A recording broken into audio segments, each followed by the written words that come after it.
Welcome, residents, to the Dr. EC Podcast. My name is producer Richard, and next to me is the Doctor himself. Hello. Each week, we talk about the weird and wonderful world of DC while fielding questions from listeners like you. And today, well, we're joined by a very special guest. That's right, we are joined by host of Comics, Culture, and Cosplay Podcast, Josh Winchester. Gentlemen, thank you God. for having me. We all know why we're here. You've got two things in your name that are very arousing in this podcast. I'm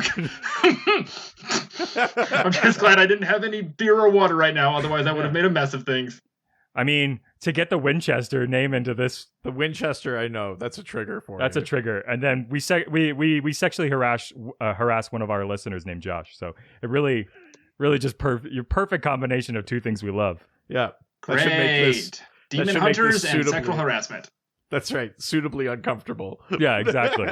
Please. Yeah, thanks for joining us, Josh. I thought this would be a good fit because I listened to your episode on our friend Tessa's show, Ongoing Comic Book Discussion Podcast, where you talking about the golden age of comics. You talked about your history with comics there, but for our listeners, do you want to give them a little bit of background? Like, what got you into comics? Where did you start reading things? Well, I wish I could say that my origin story of becoming a fanboy is something really awesome. Like one day I was at a buddy's house and I found a box in his parents' basement containing like prime Silver Age material that was in mint condition. Sadly, no. My origin story is not nearly as fantastic or amazing or spectacular. I live here in the Chicagoland area, about an hour outside of the Windy City, and here in Chicago, the Tribune has always had a pretty spectacular Sunday section, so I grew up reading the Sunday Funnies, and I can remember what it was like back then, because I was born in 1992, so I was around for those few final years when Charles Schulz was still writing and illustrating the Peanuts comic strip before he retired and passed away, so it was always above the fold, Peanuts, and right below the fold, Dick Tracy. And then after that, nice. Dilbert. Weird, because with me, it's below the fold as Peanuts.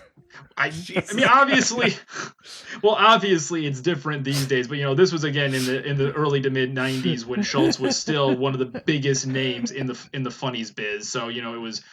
I grew up reading Peanuts, Dick Tracy, Kathy, High and Lois, all the newspaper greats, and then I started getting into comics, just going to my local library and reading collections of Archie, Sonic the Hedgehog, stuff like that. But then I'd also find the more kid-friendly DC and Marvel stuff like the Silver Age Spider-Mans or the Batman the Animated Series trade paperback collections. And as I got older, I just started reading more and more stuff.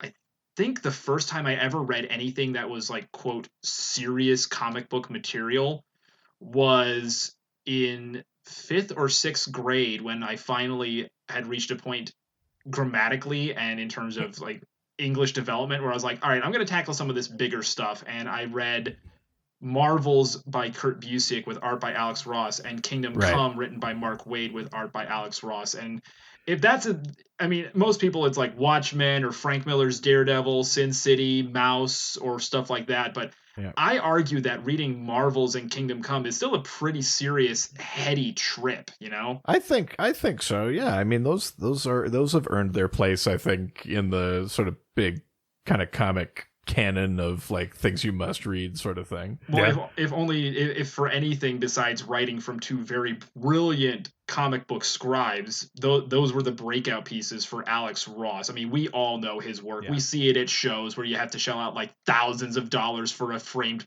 portrait.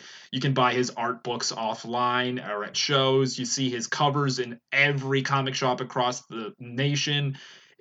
You could swing a dead cat and it would be amazing if you didn't hit somebody who was at least a fanboy or fangirl and not passingly familiar with Mr. And I've done it. I mean, they really complain at the Comic-Con, but they don't like that. Yeah.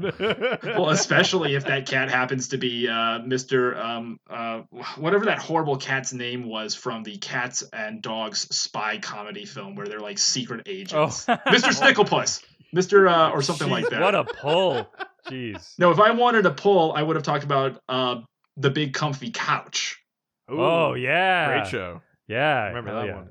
10-second tidy, baby. That's right. Yeah. Okay, so would you say then that Kingdom Come was like really like your first DC book, or had you sort of been getting into DC even from other way, like cartoons or stuff like that before? I was already familiar enough with DC.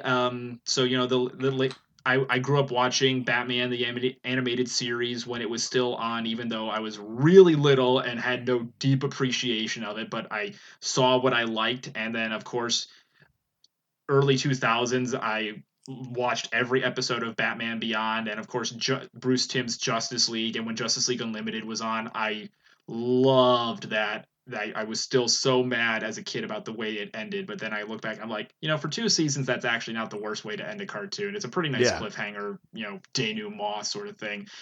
Some of the earliest DC stuff, honestly, and this is not just because we're here to talk about a particular team that is very near and dear to my heart, but growing up, I fell in love with the Justice Society of America, part and parcel because of Jeff Johns' Stars and Stripes comic, which was the introduction of Courtney Whitmore, aka Stargirl. Right. And I got into those when they were coming out in the late 90s, and that was a bit of a rough time for me because in a 2-year span, I lost both my grandfather and my aunt to various forms of cancer. So I was already reading comics, and so reading about Stargirl and reading the JSA when it was like at the beginning of Jeff Johns' run was kind of a little balm for my child soul, because it helped me just escape for a while. Because yeah, you can talk to your parents about how you're feeling, but then sometimes as a kid, it's like, how do you process death? You know, it's easier to, like, you know, if you have a question you don't know how to talk to your mommy and daddy about, just go read a comic book for a while and delve into maybe 30 or 40 minutes of escapism. Or if it's a trade paperback, at least an hour. Yeah, totally. I mean, that's such a great series too. It's like it's in the sort of escalation of Jeff Johns as like a sort of all-star writer for DC, well before the era that we've gotten to now. So you say you like the Justice Society, you sort of got in on Stars and Stripe. If you had to, you know, gun to your head, who's your favorite DC character? Whoa. Who do you pick? It's actually a toss-up between two particular ones. It's a toss-up between the Sandman, Wesley Dodds. Sure. Especially because of the Vertigo series, Sandman Mystery Theater. Absolutely loved that. And the Starman, the Starmen. Specifically, I say Starmen because I'm talking about the Knight family. I'm talking about Ted and Jack, because when I was a little bit older, I discovered James Robinson's amazing Starman series, and I fell absolutely in love with it. So much so that instead of buying the omnibus editions, it took me 4 or 5 years of going to mini cons around Illinois, going to big shows like C2E2 and Wizard World back when it was still good. No offense, Wizard World, much love to you, but you kind of took a stock market dive, and just going to shops throughout the Midwest to find every single original trade paperback. I have them all in my shelf. Why? I don't know. I just wish that the omnibuses weren't paperback. If they were hardcover, I would have shelled out the bucks for them, but they're paperback, and I just didn't like the binding. I want to be able to read them, and 90s graphic novels just were bound much better. I don't know what the heck is that's all about, but I'm not. Tell me I'm wrong, guys. If you were to get every graphic novel from the 90s that you had read or owned, the binding is just sometimes 1,000 times better. Do you know what? I mean, I don't 100% disagree, but this is a hot take that I've got. I don't like hardcover. Really? I don't like it. Wow. Because I want to keep my books nice, and you can't keep a book nice when it's hardcover. Why? I argue the it's too hard to like open it enough to read it, especially when it's comics, right? Because you lose some stuff in the fold sometimes, depending on how it's bound. So I want to be able to open it enough. I need it to be flexible that I'm not like cracking the spine or messing with like the adhesive or stuff like that. I really don't like hardcover for comic trades. Interesting. See, hot take. I don't know. Every hardcover I've ever read, it's always instead of an adhesive, it's the stitched binding, so it's a lot more durable. Especially for, like, at one point I had the softcover edition of Grant Morrison's Flex Mentallo, Man of Muscle Mystery. Amazing series. Oh, amazing, fantastic series. Loved the way they handled him on the Doom Patrol show, by the way. But then when I found out that my LCS Geek Inc. Comics had the hardcover, I immediately took a stack of trades that I just had no interest in reading anymore. I wanted to make space for new stuff. Sold them to Bill over at Geek Inc. Maybe like $30 for the stack. I didn't care. I was just making space, and then immediately spent some of that $30 on the only hardcover they had of Flex Mentallo in the store. Why? Better binding. Again, I appreciate your hot take, but just I don't know. There's something about a nice hardcover that I appreciate more. I will say I do appreciate that I've got the hardcover Final Crisis collection. Oh yeah. I couldn't imagine that one not hardcover. That being said, it was nice to have you, and we'll. I think we're done here. This is the Dr. DC podcast. I've been emasculated enough. My brief foray into Canadian podcasting. Oh dear. Yeah. You guys think we're all nice up here, but this is the hard edge of the Canadian border. I've met William Shatner. I know that Canadians are not pleasant at times. Oh, that's fair. I mean, that's very, very some of them. That's true. I'll grant you, he wasn't drunk when I met him, but he was very hassled with a long line of fans. So I was happy just to get his signature and a live long and prosper. Yeah, which is funny that he throws that constantly. I'm like, he can't just bed everyone that he can't just do the Kirk move. And all right, let's do the photo. Bend over. Oh, he's got it. Spock had a nice thing you could do in public. Yeah. Kirk's whole thing was just bedding aliens. Yeah, and ripping his tunic, and nobody wants to see what's underneath William Shatner's shirt. Or he can't just give you the double hammer fist to the back, like the fight move. I'm just gonna ask him to talk to me about lawyers stuff. That's You want Denny Crane? Yeah, there you go. Legal. Yeah, which was not a bad show. No, great show. He was great on that. No, absolutely. Okay, so we've danced around it. We're talking about the Justice Society of America this week. Wait, I thought it says the Greatest Generation. I thought we were talking about millennials. Is that not? No, the Greatest Generation is the old people. I was gonna say, no offense to the millennials, but unless they dodged shell fire from Nazis or spit or bullets from a Korean battle plane, this generation sometimes is lackluster. No disrespect to everyone who served in the armed services. But I'm talking about the spoiled millennials who need, 5 cups of coffee a day and drink weird wheatgrass mixtures.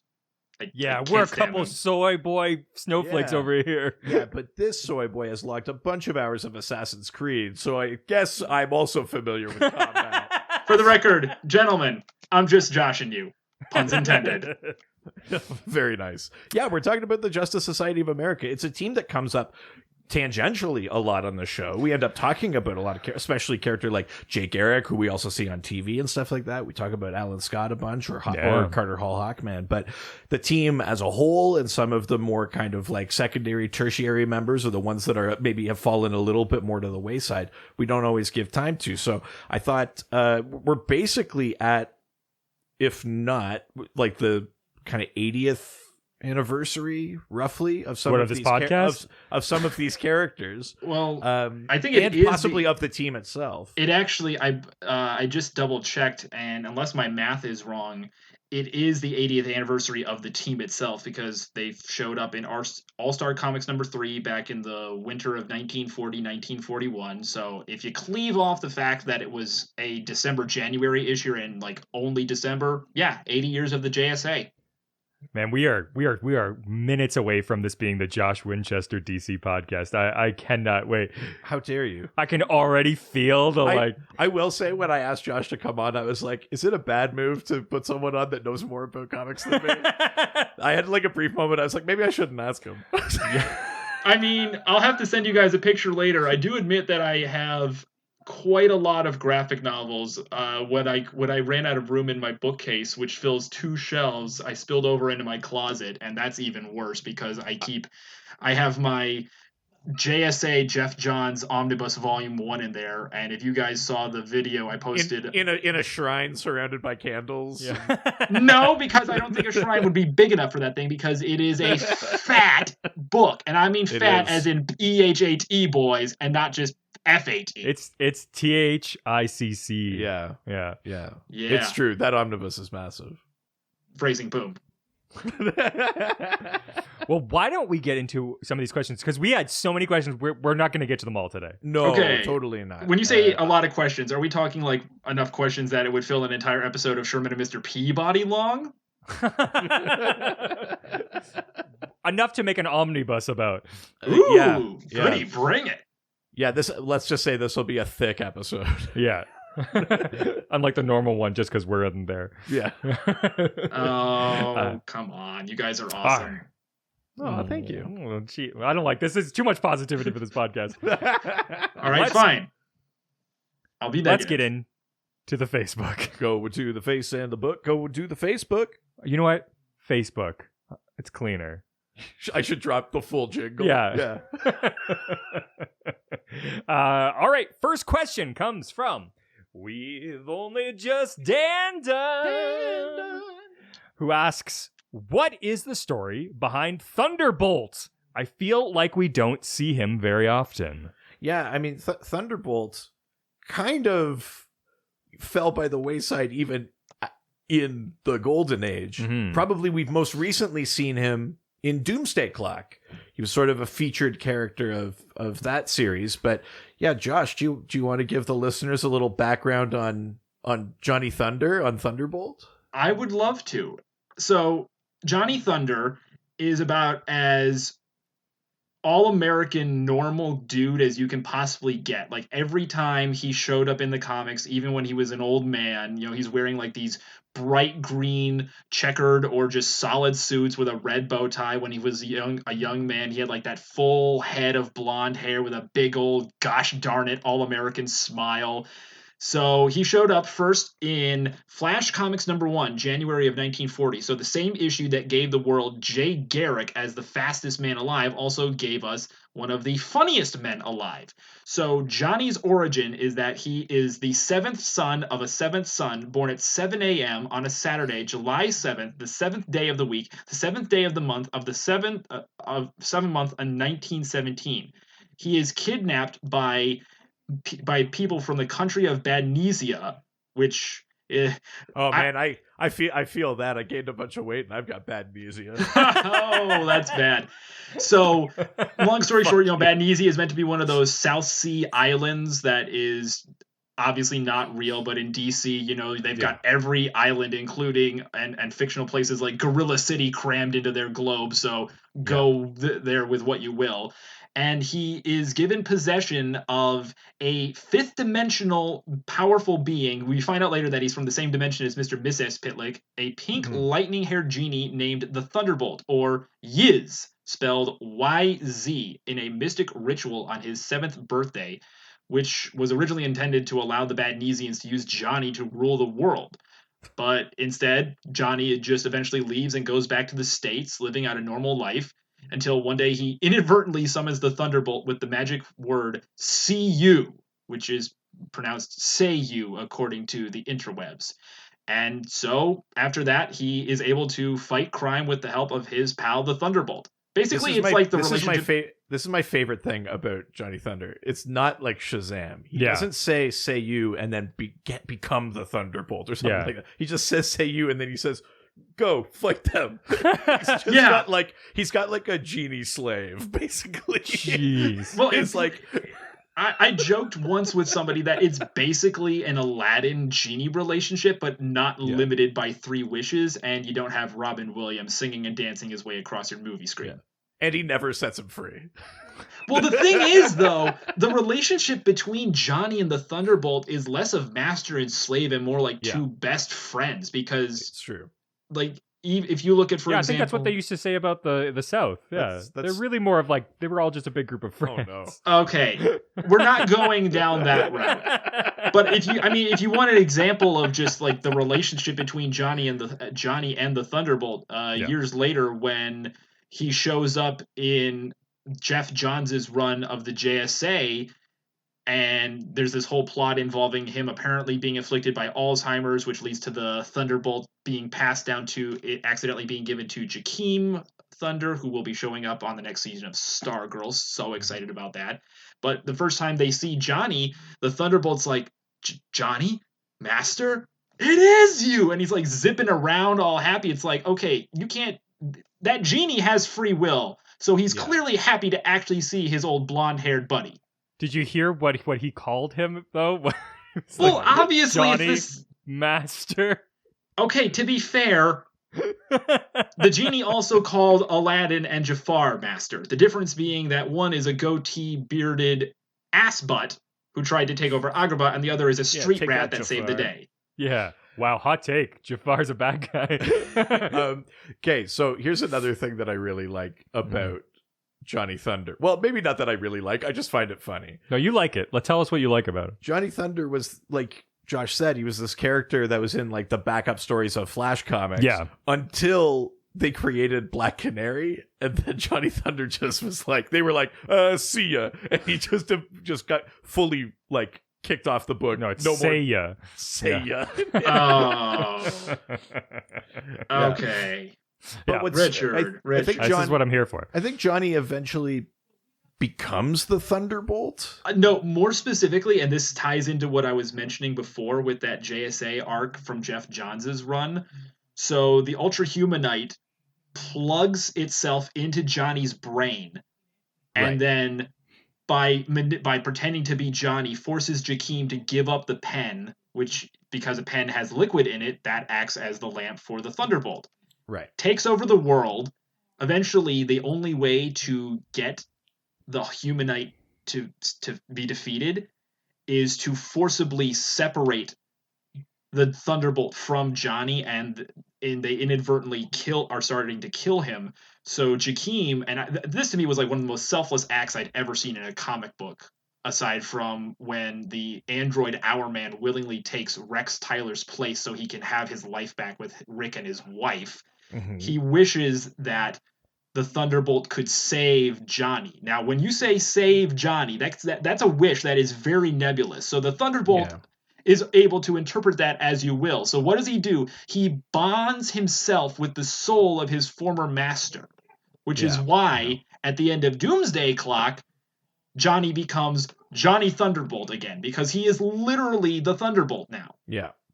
Yeah, and I think that's kind of cool. It's sort of in a similar way to like how in many occasions when Kent Nelson is done being the host for Dr. Fate, he ends up like also in the helmet a bit, or he's sort of like a spiritual companion for a future Dr. Fate. Sort of a similar thing that way. I love that. Yeah, I love Johnny Thunder. That's awesome. That's great. Yeah, why don't we go to the next question? Let's do it. Long answer. I apologize for that. No. We've got so many questions. Yeah, absolutely. All right. Well, that means we're leaving Facebook and we're heading on over to Twitter. Twitter. And, oh God, I'm so happy about this. Our first question comes from Bray Dawn, yes, the donkey rises. I'm okay. This listener indulges you too much. You asked him to change his name. I meant change it away from Braden. You didn't specify. You just said change it, and he changed it. Yeah, he did. That's true. Reed has power. Played. That's right. I played myself. Hee-haw! It must be morning. God, it makes me happy. Well, Bray Dawn asks, what team members got along the most? And which members butted heads the most? Yeah, I mean, I'll be honest. When it comes to the Justice Society, I tend to think of them a lot more like a family than a family. Family. Yeah. Than I would the Justice League. Right. You know, like very famously on the Justice League, you know, Hawkman and Green Arrow would clash over politics and that, right? But Justice Society always felt like, yeah, some of these bonds kind of forged in fire in like the war era and stuff like that. They actually felt a lot closer. Who are some of the characters that you think, or that there's comic evidence that they don't get along that well? Ooh, good question, actually. I would definitely say that when the character of Gog was introduced during the Jeff Johns run, I'd say maybe he butted heads with people a little bit, especially because he was meant to be kind of a hinting of what was going to possibly eventually happen in the darker future of Kingdom Come with Magog. and whatnot. So you definitely got some headbutt with him, even though his character story is that he's a Marine who is the great-great-grandson of Franklin Delano Roosevelt. So, it's like, okay, your character is clearly meant to be a little bit of a person because his great-great-granddaddy helped America get through World War II and the Depression. So I always felt like Magog butted heads with people. Definitely Damage. Damage was a character, but he had a chip on his shoulder after what happened to him during Infinite Crisis when he got the crap kicked out of him by Zoom. So Damage is the son of the Golden Age Adam, correct? Yes, he is Damage. His name is, I think, Grant Pratt, I believe. I need to double check. No, his name is Grant Emerson. And his father was the original Adam, Al Pratt. And for everybody who's wondering, but wait a minute, if Al Pratt is from the 1940s, how the heck is he having a son? Well, at one point the JSA got sucked into an alternate dimension where they were constantly forced to fight Ragnarok, the famous Norse Armageddon, in an endless cycle of life and death. So when they got spat back out into the real world again, they were all a lot younger because of magic. Yeah. I know that's like the lamest answer. Yeah, because Speed Force. Well, Speed Force, yeah. Well, I mean, yeah, okay, in the case of Jay Garrick, yeah, the Speed Force is helping him stay young. And for Alan Scott, okay, the Starheart is just mystic hoodoo. That's a whole nother ball of wax. But like Wesley and Ted and Al and even Carter and Shira Hall, the Hawks and everything, they were all a lot younger than they should have been because of being trapped in a Ragnarok dimension. And then, of course, during 0 Hour, Extant, like the big prick he was, just, killed almost everybody or de-aged everyone rapidly. I mean, it's a gorgeous piece of artwork there and it's very dramatic, but it's like, you dick! You massive dick! Yep. So Al Pratt does have just a son, not a grandson. Yeah. No, but he also does have a godson. Al Pratt did also have a godson, a.k.a. Al Rothstein, a.k.a. Nuklon, and now Atom Smasher, who we're going to get in the Black Adam movie. Very excited about that. Hell yeah. Right. Yes, Damage has this thing where he's kind of got this, like, don't look at me, I'm hideous sort of thing. To be fair, he did get the crap beat out of him by Zoom, so that's why he wears the mask all the time. Yeah, to be fair, he's hideous. Yeah, I think that's true. Damage definitely has a chip on his shoulder. Magog definitely does. I think they definitely count as characters that maybe butt heads with the rest of the Justice Society. I think in general, though, my experience with the Justice Society is that most of them tend to get along better than, I would say, even their Justice League counterparts or things like that. They do tend to be closer, I think. Nice. I would definitely agree with you. And, well, you were talking about Hawkman and Green Arrow. I remember... obviously we're talking about the JSA, but I remember laughing so hard during Kevin Smith's run of Green Arrow when he brought Ollie back from the dead, and everybody's excited to see him again, and even like Hawkman is happy to see him, and I'm like, so the liberal and the Republican actually are happy to see one another just because one guy decided to fly his aeroplane into the side of a mountain. Mm-hmm. Listen. They're in a billionaires club. We're on the outside. Is Hawkman really a billionaire? I mean, he's the curator of a museum at one point, but that doesn't make him rich. That just makes him smart. I will say on that note, Hawkman has missed a trick because, like, Vandal Savage has lived for thousands of years, just constantly accumulating wealth and knowledge, and that Hawkman never seems to carry too much forward from past lives. No, he never true. like has a stash where he's like, I know where I've got a bunch of gold. I buried it like 3 lives ago. Yeah. I'm gonna go get that, put a down payment down on the house. He never goes and does that. That's so funny. Yeah.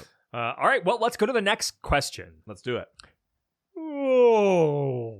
Oh, it's coming from Jeff Whaley. Is that Jeff Whaley? That's right, Jeff Whaley, who asks, which forgotten Golden Age hero would you like to have a modern Vertigo-esque reinterpretation of, a la Sandman Mystery Theater? Ooh. Right, so you mentioned him off the top. The original Sandman, Wesley Dodds, was like, he was like a dude that wore like a suit and an overcoat, kind of cape and a fedora, and he had a gas mask on, and he had like a gas gun with like sleeping gas or whatever in it, right? That was Wesley Dodds. That was the Sandman. And then there was like a Jack Kirby Sandman interstitially, and then eventually we get to Neil Gaiman's Sandman, where he's like, no, this Sandman is literally like dreams incarnate. He's the Lord of Dreams. And then he would work the other Sandmen into the series and in various ways fit them all into one sort of big story.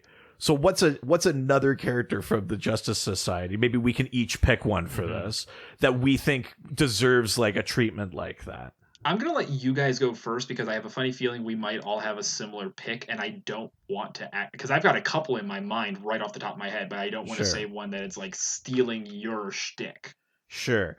Well, I mean, I would say Starman, except it already happened, and it was James Robinson's Starman that like worked like 7 different Starmen into one kind of big lineage. Yeah. I think maybe the one I would pick would be Hourman. I mean, we've had a little bit of a sense of the lineage of Hourman because we have the original, who's Rick Tyler. Rex Tyler. Sorry. Rex is the first one. Rick is the son. And then we also have the android Hourman from the 853rd century from DC 1 Million, which we just did a couple of episodes ago. I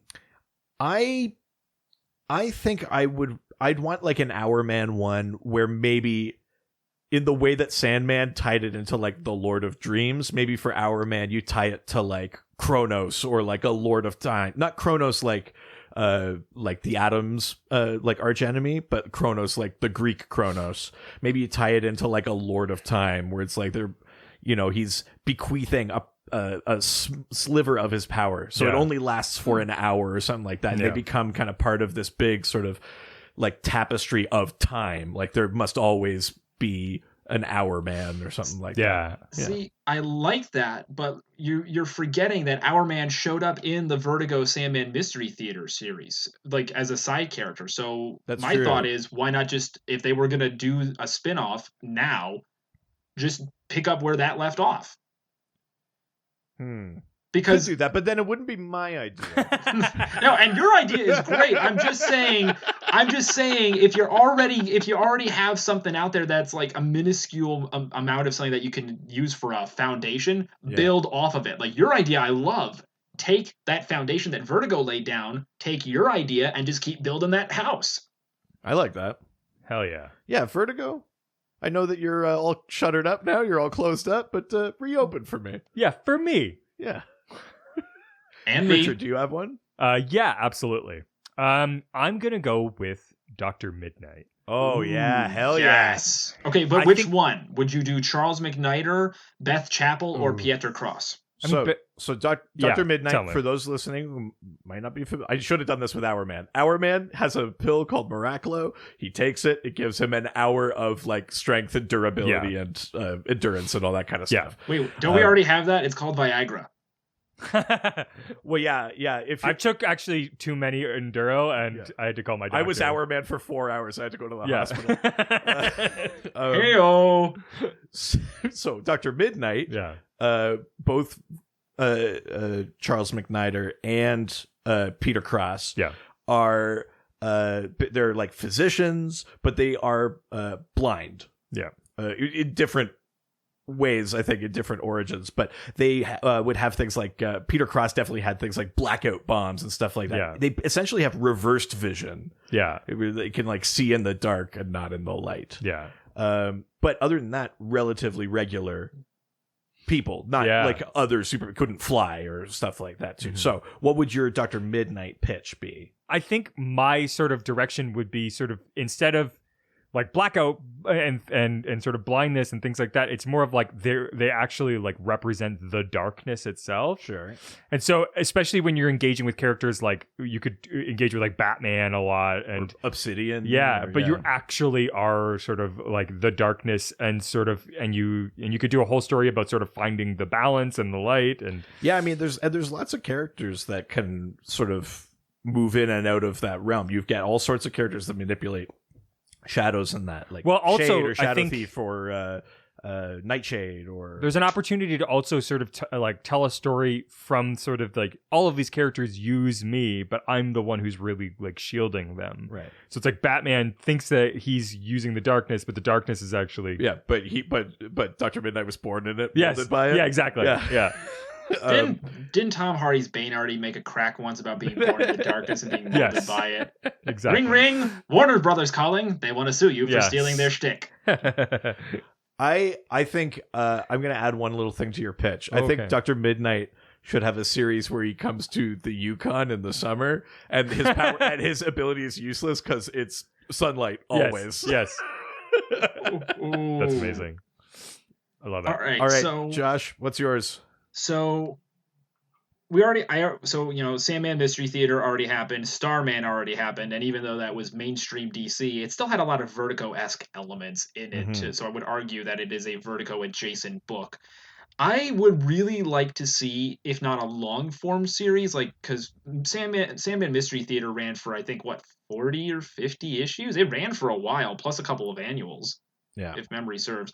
I would like to see them do a Vertigo take on Wildcat, because he is one of the most human characters in the entire team, barring the fact that eventually he does, and I forget how off the top of my head, gain the mystic ability to have the 9 lives of a cat. Yes. He's just a guy. He's literally just an ordinary dude in a cat suit, And so I think there is a lot of potential there to do a really grounded human take on Ted Grant.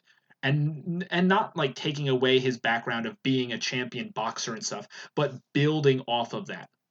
Yeah. Maybe doing part of it as set during his heyday during the 1940s when he was, like the heavyweight world champ and everything, but still fighting crime, and then do some stuff in the present where, he's a little bit older, he's a little bit grayer, he's still fighting trim and everything, but he's reflecting more on his, not just necessarily his superhero life, but also his career as a boxer and the lives of the people that he may have impacted, whether positively or negatively, by being at one point, the man that every man wanted to be and every woman wanted to be with. Oh, and there's a lot of potential. This is right up my alley. This has like shades of like, this movie would make like an Oscar run. This is like The Wrestler. Yes. I know, right? Yeah. Like there's so much, and I do love Wildcat. Like as much as I love every character of the JSA, and like I love Starman enough that I went out and bought every trade paperback, I do love Wildcat, especially because he's a very grounded individual. So much so that he's a real like blue collar kind of hero. Yeah, right? He's the fastest fists in the ring, and then otherwise he's just like a guy in a cat suit just goes like, we'll punch him. Yeah. Well, I always think. Well, I think one of the few moments where people really touch on the humanity of Wildcat was the brief set of panels from DC New Frontier, written and drawn by Darwin Cook, where he's having that heavyweight match against a very young Muhammad Ali. Yeah. And, he's getting his butt kicked. And this is in the 1950s. So this is a very young Muhammad Ali before he ever became the number one man in the ring. And Ted's getting his butt kicked. And, it looks like he's going down for the count. And then he gets up and he's just going like full animal. Like he doesn't have any strategy. He just wails into this kid with his fists. And I remember because he's having this internal dialogue about how like he once swam across the English Channel with 2 bullets in his chest. He KO'd the Ultra Humanite in 1 punch. I'm Ted friggin' Wildcat Grant. And for one more night, these are my people and I am their champion. And I'm like, yes. Yeah, that's pretty dope. Actually. That is well, and that's why last year at Motor City Comic Con, I went and I admit I geeked out about this when I found out that Doc Shaner was going to be there, and this is before he was attached where he is right now doing Strange Adventures with Tom King and Mitch Gerrits, but he was selling sketches, and by convention standards, they were ridiculously cheap, but they were those nice ones on a decent cardstock. Sure, and we both love the Golden Age. I still love to this day what he did with Captain Marvel and the Marvel family for Convergence. And he did Wildcat for me. That's awesome. I have it. I still have to get it framed, but I have no my parents don't like me putting holes in my wall, so That's fair. when I get my own place someday, I'll finally be able to hang all my artwork up and be like, see, Mom and Dad, it does make the room come together. I did that when I got my place, and I have now like a little room for all my comics. Yeah, it changes when your wife won't let you put it up now. Yeah.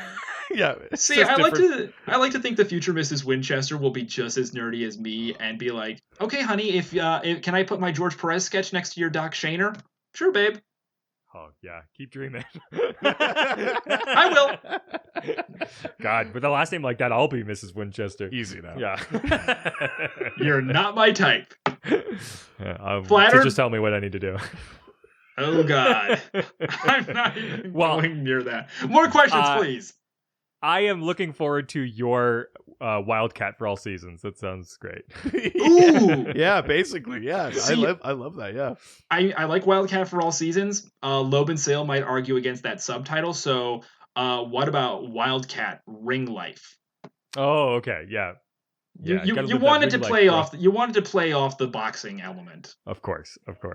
All right, let's go to the next question from Warlock Thanos Podcast. They ask, how do you feel about the John Byrne retcon that allowed a Wonder Woman to be part of their history once again? Okay, so the quick background is after Crisis on Infinite Earths, they made everything into one history instead of being that the Golden Age. Instead of being that the Golden Age was on Earth 2 and the Silver Age comics were on Earth 1, they made it one timeline where you had this first sort of generation of superheroes, and then you got to the Justice League. And when they were doing all of this, they basically made it so that it messed up Wonder Woman's involvement with the Justice Society. Oh, wow. And required continuity fixes. I'll be honest, I actually don't remember what the specific retcon was. Do you, Josh? I haven't read it in a while, but it was that, I forget how, but specifically Hippolyta, Diana's mother, the queen of the Amazons, is shuffled through a portal in time and ends up in the 1940s. So she becomes the wartime Wonder Woman. She becomes the Wonder Woman of the JSA, which is why, skip a couple years down the road after she passes away during that huge fight with Imperius or whoever the guy was. Mm-hmm. And you have Alan, Ted, and Jay reflecting on how she was like one of the, she was like the heart and soul of the JSA. And especially for Ted, it was very bittersweet because he had a very, at one point, serious romance with her. I'm like, whoa, an ordinary human dude having romance with the queen of the Amazons. But then you're like, Wonder Woman, Steve Trevor. Okay, big deal. Yeah. Apparently Amazons like to romance outside their station. Yeah, so that's right. So yeah, Hippolyta, Diana's mother, ends up being the Golden Age Wonder Woman, essentially, in that new timeline. And then Diana is the Justice League era Wonder Woman. I still kind of like that idea. There's something, I don't know, there's something that I would like if they were to kind of bring that idea back, which is not what they're doing, but if they did, there's something kind of fun about the idea of maybe Hippolyta has left the island. She's seen man's world. She also saw it in wartime. She's seen like some of the worst of it. Yeah. And then goes, comes back. Diana goes, hey, I want to go. And she goes, no, absolutely not. So it's not just that she's been shuttered on the island forever. And she goes, no, we've never left. It's that she actually has some experience with it. And she goes, I don't want that for you. Like, I think there could be something maybe a little bit more like personal or urgent about that. Mm-hmm. And I think there's something kind of neat in that idea. Yeah. That's awesome. I admit I'm a little bummed that they, and obviously Doomsday Clock is no longer DC canon because it's so far removed from the current history, but there was that piece of dialogue at the end of Doomsday Clock where Wonder Woman, who has been, once fought in World War II with the Justice Society, and I'm like, so no more Hippolyta? No more mother-daughter bond of shared battle stories and stuff? Okay, I mean, it just means that Diana's been kicking butt and taking names since the days our grandparents were in short pants. Yeah, I mean, I don't mind the change, but yeah, I agree. I think there's something kind of neat about them both having both having a foot in that world. I think there's something kind of neat there. And again, I have no issue with the change. I just miss, like you said, that shared element. Totally. Awesome. All right, let's go to the next question. Let's do it. From Chai. It's Jake Murphy. It's not racist because they're white. Chai. Our accent work is... Oh, it's... I mean, I'm waiting for my Academy Award. Yeah. Jake Murphy asks, now about 80 years removed from their appearances, how prominent should the old guard be in 2020? Would you rather DC publish World War II flashback stories to supplement a contemporary JSA Infinity Inc. rebrand and John's recruits, or keep the old-timers active for even longer? Right. So, there's a lot in this question. We've touched on some of this stuff already. So part of it is that a bunch of these characters are legacy characters. Flash, Green Lantern, Starman, Hourman, et cetera, et cetera.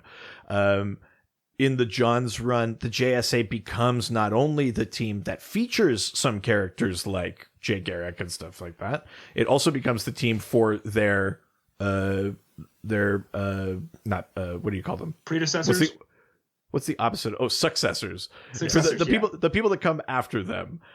So there are like second and third generations of some of these characters. Of you get like Yolanda Montez as Wildcat or stuff like that in there. What's your ideal scenario for featuring Justice Society characters? Would you want sort of separate series where you could keep like the old guard in their adventures, and meanwhile the younger generations can go off on their adventures in a different book? Or do you like having them like around and present even as newer members come and take up their mantles and stuff like that?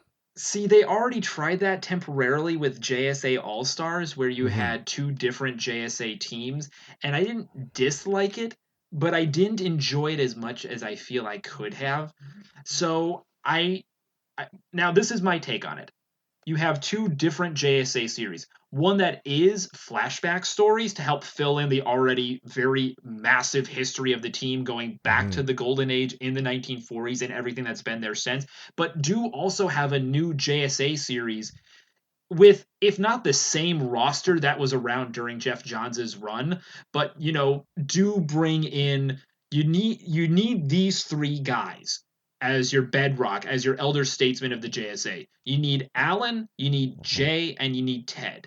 Carter has been there on and off he was there on and off during Jeff Johns' run, because I know at one point I think he did go back and join the league or did some stuff on his own.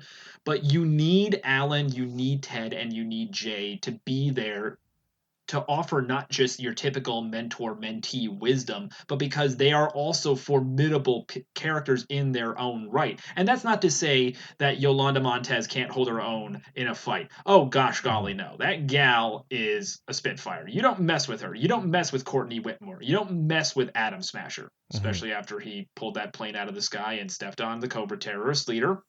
G.I. Joe, you failed. Cobra was defeated finally. It just wasn't a guy sounding like this. Yeah.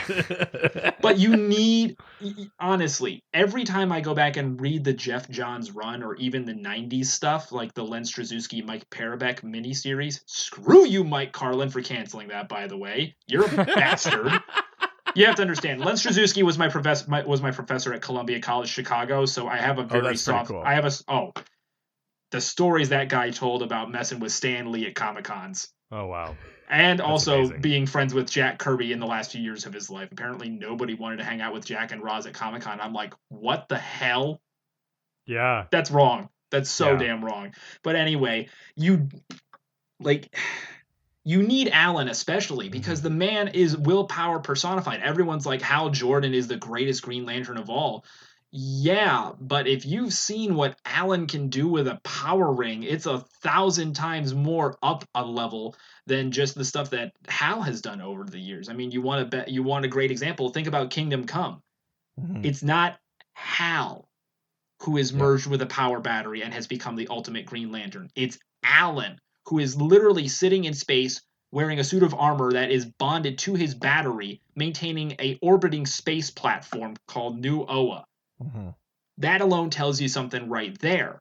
They could have done Hal. They could have done Jon Stewart. They could have done Kyle Rayner because by the time Kingdom Come was published, he was already around at that point. You could have even done Guy Gardner. God knows how, because that would have been interesting. But no, instead they do the first Green Lantern of Earth, the great Green Lantern of Earth. That's very telling right there. Yeah. I think Alan has in a lot of comics, he's taken on that sort of elder statesman of superheroes role. Like he does feel like someone that can sort of speak for the world of superheroes, in a way that you might only think like a Superman or a Wonder Woman can. But Alan has before. I mean, even in Final Crisis, Alan kind of takes on a little bit of that role, coordinating all those different like watchtowers, and he sends that big one inspiring message about like, we're going to Bloodhaven, like this is the big battle. I agree with that. Yeah, I think I sort of feel the same way. I think part of the appeal of the Justice Society is seeing some of those big characters. Other ones, you could see them in other places, like Hawkman, you could see him in other spots. Even Jay Garrick, you can see him in The Flash. He'll show up in Flash comics and that. But there are some characters that you just want in a Justice Society comic, even with the Young Buck. And I think Alan is in there. Ted's a good example. I think even though I'm countering my own point, I think I would make an argument for Dr. Fate, even though he's got his own adventures in other spots too. But I think it's kind of cool to see like someone with that ancient magic wisdom kind of show up and mentor the team too. Yeah, I'm always for Dr. Fate. Well, and especially because Dr. Fate is the Doctor Strange of the DC universe. For as much as everybody loves Zatanna and John Constantine and Etrigan the Demon and other characters, when it comes down to it, what object of power has been fought over that is mystic more times than anything else aside from like the Spear of Destiny, the Helmet of Naboo? Yeah. The helmet has been a MacGuffin in so many stories. Heck, it was a MacGuffin for an entire episode of the Young Justice cartoon. Yeah, that's true. That's powerful magic right there. Yeah, I'm all about it. Yeah. Yeah, you do like Dr. Fate. Yeah, I'm all into it. Oh, come on, it's Dr. Fate. He's awesome. Yeah, exactly. All right, let's go to the next question from Brandon M. Flick, who asks, is there a creative team you would like to see take on a new series? Also, since there are far more new/recent heroes that have come around since the New 52 and Rebirth, which characters would you like to see on the team? Okay, so let's put just a couple of parameters on this, because I would like all of us to sort of pitch in here. Mm-hmm. Let's say you make like a 5 or 6 character core team, and then pick, a writer and an artist. Okay. I'll just throw out there. I want Alan Scott, Jay Garrick. I want Starman, Ted Knight. I think I'm picturing this series being like their original adventures. Okay, like, so this would be a throwback series. That's sort of what I'm thinking. I think I want Wonder Woman. Let's say Hippolyta, because we were giving some love to Hippolyta there. Let's say the original Black Canary, just to mess with her continuity again. And I want to throw in and Dr. Fate. I think that's so you got 6 right there. I got 6. I think that's my team, and I think I'd like to see that team written by. I would love. I think James Tynion. Ooh, I think I like a lot of his work. He has some of the same kind of like big grand sensibilities of someone like a Scott Snyder, but he seems to not like let it get the best of him. Like Scott Snyder is very much like an acolyte of Grant Morrison, who I love dearly, but like we all know how those stories go. Everybody's high as a kite. I'm all for the high concept stuff, but especially if we're putting it in the era, I want like just adventures I can count on that are maybe like 2 to 3 issues long or something like that. So James Tynion, I think, is a writer, and I really loved the brief times that we saw the Justice Society in Scott Snyder's Justice League run. So I'm going to say Jorge Jimenez on art. It's got this kind of shiny, glossy thing that I think fits, when you do that kind of like, if you imagine like the sort of sepia toned, like rose tinted glasses version of like Memories or whatever, like if the whole thing is like remembering their old adventures and stuff like that, I would love to see like Jorge Jimenez bring that, like, this is when we were shiny and young and like the first time we fought stuff together. Yeah. I think there's like a cool energy to his artwork. So I think that's my group and my team. Ooh. Yeah, that's good. That's nice. Richard, do you have one? Yeah, I'm slowly just trying to piece together what I wanted here. There's a lot to choose from. I know. Well, and also do you go modern age or do you do throwback like Reed did? Ooh, yeah, it's tough. I think I'm gonna mix it up a bit, but I definitely want. Yeah, I want Jay Garrick in there. I mean, sure. Yeah, I Classic. can't. Yeah, and I want Alan Scott. Yeah, I feel like I'm going in a specific direction here. Yeah. I mean, this is sort of what we touched on with the last question. It's like there's some that kind of feel like immutable, like you can't do the team without them. Yeah. Power Girl. Sure. Yeah. Ooh, yeah. There you go. Yeah, absolutely. I want a Mr. Terrific in there. Definitely. Cool. So, I think that. Do you have a choice? Yeah. So are you doing modern? So you're doing modern age, right? So are you saying you want Michael Holt instead of Terry Sloan? And that's not a either or kind of thing. That's okay. So it depends on which version you're doing. But then also throw me in a Jesse Chambers. Dude, yes. Yeah, but nice. Is she Jessie Quick or is she Liberty Bell and using her dad's speed formula occasionally? Ooh, Liberty Bell, yeah. Liberty Bell's good. Yeah. Which, by the way, we kind of need to shout out to. He may never hear it, but shout out to Len Straczewski because he and Mike Perebeck created Jessie in their miniseries. That was them. Oh, that's right. Wow, that's amazing. Right. Love that. Nice, awesome. And then my team. Okay, your creative team. My creative team. Michael Cho. Okay. On You're art. a big Michael Cho fan. Big Michael Cho with Gail Simone. Oh, yes. I like that. Super bright, but like classic feeling, but like with a sort of modern flair and a good sort of sense of humor and heart. Yeah, I'm desperate to see Gail Simone do Power Girl. I think that would be. Oh, that would be so fun. Yeah, I like that a lot. Yeah. Ooh, damn, good one. Okay. Yeah.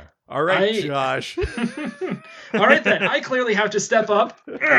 Oh, here we go. All right, then.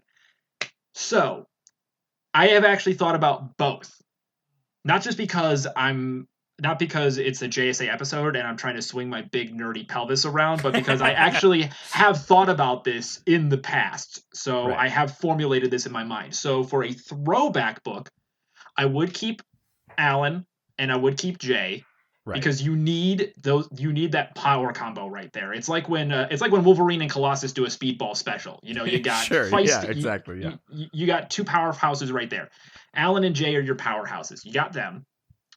I keep Johnny Thunder around, not just for the humor element, but because the genie, the Thunderbolt, is a powerful being. So that's another powerhouse right there. I would bring in Wesley. Why? Oh, sure. He's a detective. He may not be a Batman detective, but Wesley is good at figuring out mysteries. Yeah. So you got Alan, you got Jay, you got Johnny, and you got Wes. And then I would also bring in Black Canary because I just love the Lance family legacy. Sure, I absolutely love I love Dinah. I love our modern Black Canary.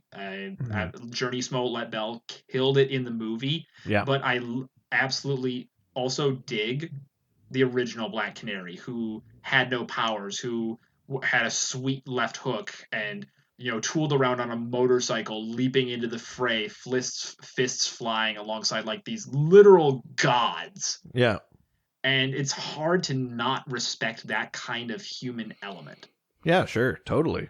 So for a throwback book, I would have James Robinson on writing, because and not just because, and primarily because of what he did with Starman in the 90s and the JSA Golden Age Elseworld book. Right. And I would have him teamed up with Tony Harris again, because those two have done great work together. Yeah, why mess with something that's already proven? For sure. And so that's my throwback book. That's my throwback book. Modern Age. Alan and Jay for sure, for the elder statesman appeal, for where they are at that point in their lives and in their careers and everything. They've been around, they've fought a lot of fights, they've seen a lot, they've saved a lot of lives and lost a lot of friends along the way. Courtney Whitmore. Yep. I am a huge Stargirl fan. If you need proof of that, go listen to some of our summer episodes from the CCC Podcast. We devoted an entire episode to do a watch of the pilot of the show. Mm-hmm. I was able to interview Jeff Johns about the show, which was awesome. And we interviewed several cast members, all villains. Sensing a theme here. So yeah, you got Alan, Jay, Courtney. Mm-hmm. I would bring in, if it was possible to bring in Jakeem, I would have him come in, unless he was, because he just showed up recently in the Young Justice comics and stuff. So if they were going to use him over in Young Justice, hanging out with Damian and with all those characters, and be like, okay, so no Jakeem. So I got Jay, Alan, Courtney. I would bring in Al Rothstein. I would bring in the Atom Smasher, because that is a character who is, he has power, but he's also a very grounded individual, because he had the Atom as his godfather, and he also lost his mom. And because then you could also do something that I don't think is utilized as much in comics as it should, focusing, except for Ragman, would be focusing on how does he deal when he's faced with anti-Semitism, because you dealt with that a lot with Rory Reagan and the Ragman comics, but you never dealt with it as much with Al. And I would want to see that, because then that would bring a more grounded human element into it, because then at the same time, Courtney and Al always got along. So you would have that brother-sister emotional bond right there, and then you would also have Alan and Jay there as like these father figures there to put a hand on Al's shoulder, help him get through any emotions he's dealing with, and then if they are confronted by, say, Baron Blitzkrieg or Captain Nazi, like, help him stay grounded and keep a cool head, so he doesn't just suddenly go, Thrilla in Manila on their anti-Semitic asses.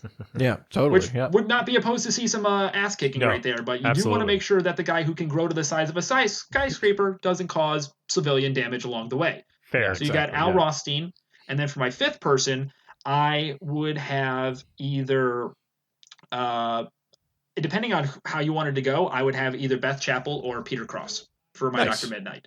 Love that. Mostly because Beth Chappell got the short end of the stick. She was there in Infinity Inc., and then she and Yolanda got shafted big time in that Eclipso series in the 90s, when they and so many other good characters got just slaughtered by Eclipso, which I'm really afraid of for season 2 of Stargirl, because Eclipso is the villain, and I'm like, don't do this to me. Don't do this to me. Maybe 5 seasons down the road, okay, I can live with it then, but don't kill them off just yet. And then you'd have so that's my 5-person core right there. And then for writing, I would do either, let's say it's a mini series. Let's say if it's a mini series, then you have Tom King, because as much as I liked what Tom King did on Batman, I also noticed that he had issues doing longer form stuff. Tom, buddy, you're a good friend, but you work well with a confined environment. And that we need those 9-panel pages of Justice Society members looking sad out of a window. Yes. But and also it's just because I've noticed that, with Mr. Miracle and with Strange Adventures, Tom's writing is a lot stronger when there's going to be a beginning, a middle, and an end. Same with Omega Men too, yeah. Yeah, or if you read the novel, or if you read his novel, A Once Crowded Sky, that is an amazing novel. It was his first piece of superhero writing, and it's a really strong book because it has a beginning, middle, and an end. It doesn't set it up for there to be more. There is a stop as much as there is everything else. So it'd have Tom King possibly on writing. Okay. Maybe Mitch Gerrits, because they work well together, and we've already seen what Mr. Terrific looks like in Strange Adventures, and I really liked their Mitch Gerrits' art on Michael Holt and the T-Sphere, so I'd love to see what he would do with Courtney and the Cosmic Staff, or Alan ring slinging, or Jay zipping around in combat and everything. Totally. So it would either be that, or I would steal James Tynion from you, but pair him with Doc Shaner. Yeah, I mean, Doc Shaner is one that I'm surprised it took this long for him to come up, because he's definitely in that sort of school of like Darwin Cook, like something that feels very retro, very you know what I mean? Like feels like a throwback, feels like a flashback. Even if you're doing the modern team, it's cool to give the Justice Society a different feel from the other teams. Yeah, or better yet, I would have, if he were still with us, Darwin Cook to do writing and art on a modern JSA series. Absolutely. I think that would be pretty dang amazing. Nice. Love it. That's awesome. Those are great groups. Jeez. Yeah, we're really good at this. Yeah. I know, right? Next up, we try to wade our way through the mayhem that is Marvel. Oh, God. No, thank you. I can't. Yeah. I can't. I only have enough room in my brain for so much. Yeah. We're going to need a lot of bourbon. Yeah, push away the family. Who needs that in your brain? You're right. Yeah. I wonder what a Tim podcast. Hortons. Yeah. All right, so I wonder what Tim Hortons tastes like dunked in a bottle of bourbon. I Good. mean, it's still crap, but the bourbon's good. Yeah. So Tim Hortons is the Dunkin' Donuts of Canada? It Yes. is, absolutely. 100%. Yeah. Ouch. Yeah. All right, let's go to the next question. Let's do it. That goes cray. Ain't it, Jay? Watch it outer. Fish fillet. That's right. The Cray Ghost asks, Jay and Joan may very well be the Dibneys of their era, with respect to being two sweethearts who never wavered in their love for one another. What's your favorite Jay and Joan Garrick moment? Ooh. I don't know that I have a specific one, but I always liked the idea of them, not just like Alan Scott always had the elder statesman, very public, like this is a guy who's been superheroing for a while. Yeah. The thing I liked about Jay Garrick and about Jay and Joan is that they became like the Flash family grandparents. Like it wasn't like that they were all blood related or anything. Yeah. But they were like, they became grandparents to that whole Flash family, right? So when you introduced these new characters and you got like, Wally was the Flash, or you bring in Bart, or you eventually get Jay and Irie, or all this kind of stuff. You have Jay and Joan just kind of always there as like, we'll go to their house for turkey dinner or something like that. And then like, he's got, advice and mentorship and stuff like that. Joan has always been kind of like a grounding for Jay, because Jay at many points in his career basically decides that like, maybe it's not my time to superhero anymore. Like, wow. Alan never stops, but Jay is like, listen, there's young bucks here. I'll tell them everything I know, but like, maybe I've earned a bit of a life too, like, Yeah. More than most heroes, Jay's kind of got a good handle on that. And I think that's owed to Joan, and that relationship. For sure. Yeah. What about you?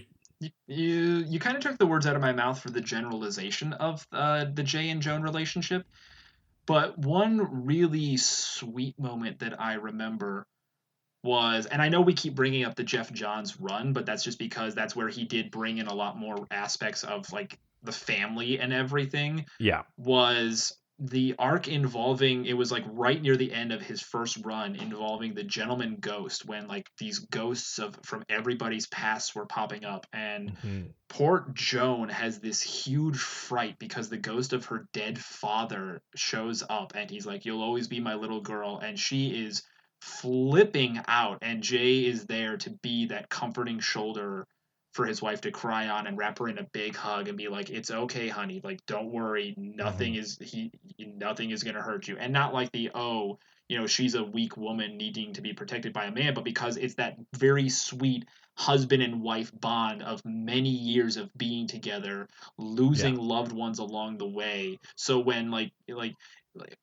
suddenly confronted by the ghost of your dead parent, like what do? It doesn't matter if you're the male or female end of the relationship, you're gonna wig out a little bit. In this instance, it happened to be Joan wigging out and Jay being there for his wife. Mm-hmm. Yeah, totally. I agree. I actually just reread that relatively recently. So. It's a good arc too. It's a good one. Yeah, that's awesome. Nice. All right, why don't we leave Twitter and head on over to Instagram? Now we're going to Instagram, take some questions and answer them. Yeah. And the first question comes from, it's what happens when you dip things into Tim Hortons coffee. The Cursed Blob. Cursed Blob, Yeah. Who asks, what's the difference between Alan Scott's Green Lantern and Hal Jordan's? Ooh, the simple answer, one is magic, the other is Owen technology. Boom. That's right. Yeah, the Silver Age one is like a sci-fi thing. It's technically science, with very big quotation marks, that channels the collective willpower of the universe, and that's what Hal uses. Yeah. The original one, Alan's, is... There are retcons later that try to tie them all together, but Alan's, in its original form, it's the magic of a thing called the Star Heart, and it's more connected to like life energy, because Hal's ring was weak against the color yellow. Arbitrary. It later, they retconned so that it had some meaning. Alan's was weak against wood, and the premise was that like this life energy couldn't defend against itself, which was what made Grundy a good villain or a good adversary for Alan Scott, because Grundy was like this zombie from the swamp, so had all this sort of swamp and plant matter in him. So Alan's ring had trouble affecting Grundy. Nice. Yeah. Wow. I love me a quick answer. I mean, God, just like quick recommendation though, if you go to either like wiki and you try and like connect them, you'll read all about the crazy like hoops that writers jumped through to like do a thing. Like there's an ancient ring, and then it got like damaged, and then it got merged with another energy. And that's why I stopped reading Green Lantern. It like they do some big jumping through hoops to connect the sort of world of Alan's Lantern to the world of Hal's.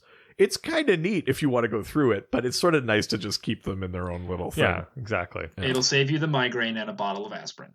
Yeah. Nice. All right, let's go to the next question from the OCD Podcast. Yay! Tess! Woo! Who asks, what are you glad they changed about the current characters versus their Golden Age versions? Example, Wonder Woman. Right. So, we just talked about Alan and Hal and the difference there. Jake Garrick, initially, he just inhales hard water vapor and he could just move fast. No such thing as a Speed Force. Frankly, even when Barry came around, no such thing as a Speed Force. Yeah. That's a much, much later contribution to the Flash. What are, like the Golden Age Hawkman is the reincarnating one. The Silver Age one was an alien from Thanagar. Now, of course, they're all one thing. Yeah. But what are some of the ones where you appreciated the later change or the later retcon from the original version? Definitely in this case, Sandman, which ties back into Neil Gaiman's Sandman series in that, Morpheus is captured by Roderick Burgess. He's kept for 80 years in that mystic circle under the house. Mm-hmm. So the universe tries to correct itself. So Wesley starts having these prophetic dreams. That spilled over into the Sandman series from Vertigo and spilled over even further into the mainstream books, because after Wesley killed himself in order to defeat Mordru, his prophetic dreams were passed on to his sidekick, Sandy Hawkins, Sandy the Golden Boy, and then eventually the creature in the silicone creature in the velvet cage. Sandy became the new Sandman. Yeah. So I loved that because it was one of the most literal examples of a passing of legacy outside of, the Knight family, Jack taking up where his dad and his brother David briefly, and then passing the torch down to Courtney. Mm-hmm. It was so good, and it also was a very family bond because Sandy's Aunt Diane was Wesley's lover. They were never married, but they were as close as Jay and Joan or Carter and Sierra ever could be, or even, Ted and Hippolyta when they were together. So I loved that so much because it was such a neat thread to explain how Wesley Dodds was able to always figure out these crimes or even get a glimmering of what was going to happen while still putting in the detective work and the legwork to save the day. Yeah. Yeah, I agree. I think for me, it's the Atom. The Golden Age Atom, yes. Al Pratt, was basically just like a slightly diminutive man who made up for it with like insane like bravado and stuff like that. Yeah. Like, I mean, essentially, the Silver Age Atom, Ray Palmer, being someone that could shrink, could go down to atomic size. That was, I think that's a piece that made sense for the mantle, made sense for the name. I think it was a more dynamic thing to show, but it's just that evolution, right? From just being a costumed hero to more into these sci-fi kind of elements that were in the Silver Age. I think for me, I liked that change. Yeah. Well, and then also let's not forget, in the case of, if we're talking about the Atom specifically, you have the legacy of of Al Pratt's godson, Al Rothstein, who gains atomic size-changing powers from cyclotron, and then his son Grant, who literally gains the same atomic punch that his dad eventually had, because for a while, and just to fill in the bubble here, Al Pratt had no powers. He was just a diminutive guy with a lot of spunk and a quick fist. But then he actually did get atomic powers, where he was able to have an atomic punch. So I always liked that carrying over to his son. Yeah. Even though Grant's character is kind of a jerk because of that chip on his shoulder. So I appreciated the legacy passing, if not literally, but tangentially, with Al. Yeah, totally. Yeah. Nice. Yeah. A lot of Scrabble words today. I think, for me, it's Alan Scott. Like, we talked a bit about it. You prefer the sort of like the Green Lantern core. And the Silver Age I kind like of thing this sort too. of, like police force sci-fi sort of version of it a little bit more than the like mysticism and like meteors falling from the sky and ancient Green Lantern. It's funny. I think I do appreciate the Alan Scott one sort of in contrast to the Hal Jordan one. If it was the only one, I don't know that I would like him as much. As I do being like, but he's the different Lantern. Yeah, like, you know what I mean? Like, I think there's something to that too. Yeah. Well, and also, let's not forget, in Alan's case, there is a quite literal passing of the torch with his daughter Jade, Jenny Lynn Hayden. Mm-hmm. Yeah, for sure. All right. Well, let's get to the next question. All right. Oh, baby, there's two Joshes in the room now. Oh, no. Oh, God. I can't contain myself. That's right. The real Josh Gill. Gill. Oh, sexy Gill. Who asks, was Spectre always as overpowered as he is now as the spirit of God's vengeance, or did he slowly grow into his current power level? He's kind of gone like back and forth. He was not God's vengeance in the Golden Age. That's like I think that's Ostrander. So we're talking like 80s or 90s or something like that. That's when that kind of became the thing for the Spectre. But the Golden Age one had like crazy powers. When he becomes the Spectre, he's Jim Corrigan. He's a cop who then gets like stuffed in a barrel, like filled with concrete and then dumped in a lake. It's maybe the most gruesome death in a comic book. Yeah. And when he comes back as the Spectre, I think like someone touches him and they like instantly turn to a skeleton. Like he had power. He was powerful in the Golden Age. You kind of summed it up perfectly. Like there's no two ways about it. Like the Spectre character has always been a powerhouse, but it's only until later years with, say, like, Ostrander's run that you get a much broader fleshing out of who the Spectre is and his purpose beyond being a spirit of vengeance. And if you want an example of just the power of the Spectre, go read Crisis on Infinite Earths, when at one point he's grappling with the Anti-Monitor and like the fate of the few remaining Earths hangs in the balance while they have like a slugfest. Yeah. That's power personified. And I don't think the Ostrander one really like did too much reinventing. They sort of just fleshed stuff out, because even in the original Golden Age one, the Spectre sort of responded to and sort of kind of took direction from a thing called the Voice, which later just gets subbed in for the Presence, which is basically God. Yeah. Like I think all the pieces were there and that they just picked up on them and fleshed out his backstory a bit more. But yeah, the Spectre's always been insanely powerful, though not God level powerful until like more recent decades. Mm-hmm. And even then, well, for example, in Kingdom Come, he is powerful, but he is passive. Yeah. But even then, I mean, he can be hurt too. We've seen him get sort of stabbed and controlled by the Spear of Destiny. We saw that if he expends a lot of magical energy, he has to sort of recharge. When in Day of Vengeance, rather, when they siphon a bunch of magic to Captain Marvel, he manages to go toe to toe with the Spectre for a very long time, much longer than he should have. Yeah. So Spectre's not all of God's power. He's got a little fraction of it, but that's still a lot of power. Yeah. Absolutely. Or even when Hal Jordan was doing penance for his terrible deeds as Parallax, and he became the Spirit of Redemption. There's that whole There's that whole arc in JSA involving the Spirit King or whatever. I forget what his human name was. But, like, Hal was extremely weakened to the point that he was getting the crap kicked out of him while the Spirit King was growing in power. Yeah, it's true. Nice. All right, let's move on to the next question from Byander D&D, who asks, what is the deal with Dr. Fate? I would like to know more about him. Is Zatanna more powerful? Right. No. Yeah, I mean, listen, we all love Zatanna, but objectively, no. No, definitely. Well, and part of that is because Dr. Fate is not only the magic imbued in the helmet, it's also not only the fact that the spirit of Naboo, the Lord of Order, often, but not always, resides in the helmet.